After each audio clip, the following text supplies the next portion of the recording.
Hello, my name is Sam Johnson and I'm here to pitch you my visual narrative film entitled Oh What a Night. A man awakens with blood on his hands and no knowledge of the last 24 hours.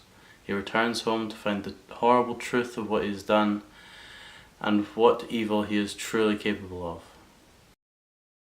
Oh What a Night is a story about one man's psychological torment after committing a heinous crime, which he internally represses to the point where he can't remember it anymore. This is where the film will begin. The man who I've named Frankie slowly awakens, unaware of his surroundings or how he's gotten there. The first thing he notices is his hands are encrusted with dirt and blood. Frankie looks at his hands in horror, giving the audience a sense that he doesn't know what's happening to him and he might be in a dream or a nightmare. When he finally looks away from his hands and takes in his surroundings, he can only ascertain that he's in his car just off a rural road and the sun's just coming up.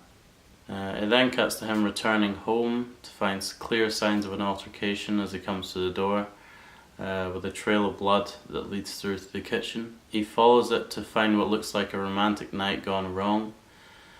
As he stares at a broken wine glass with the stain of a woman's lipstick on it, the look of horror on his face intensifies as he begins to remember what happened the night before in a series of flashbacks.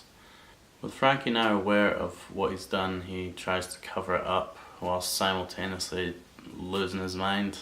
However, he's cut short when the buzzer goes and we can see on the screen that it's the police. So he tries to ignore it in the hope that they'll go away, but somehow they've managed to get into the building as it then cuts to a hand aggressively knocking on the front door. Frankie looks defeated and he goes down to the door, and then that's when it cuts to the title card, Oh What a Night. In a kind of ironic twist. This film will draw inspiration heavily from the French Impressionist movement, and mimic it in terms of camera work, lighting and editing. The movement started in 1920s France in the wake of the First World War, and had started to experiment more with a focus more on characters' emotions and how they can be portrayed to the medium of film.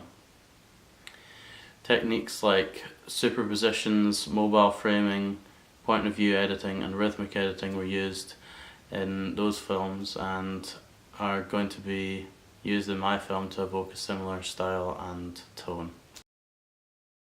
The intention for this film is to have a sense of dreamy bewilderment that kind of descends into a nightmarish madness as the story progresses.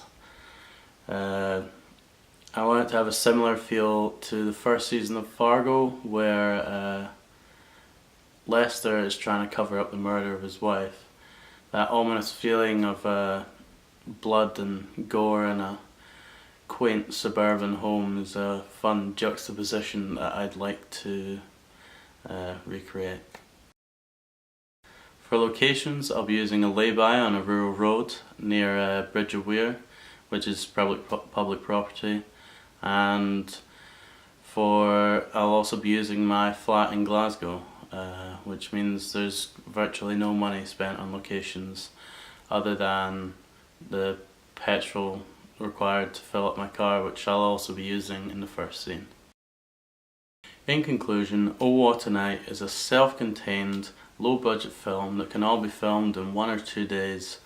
The crew is kept to a minimum because I'll be the director. I'm using Kieran, who's an actor I've worked with before, and I'll draft in Kyle or Dylan to do audio and lighting if need be.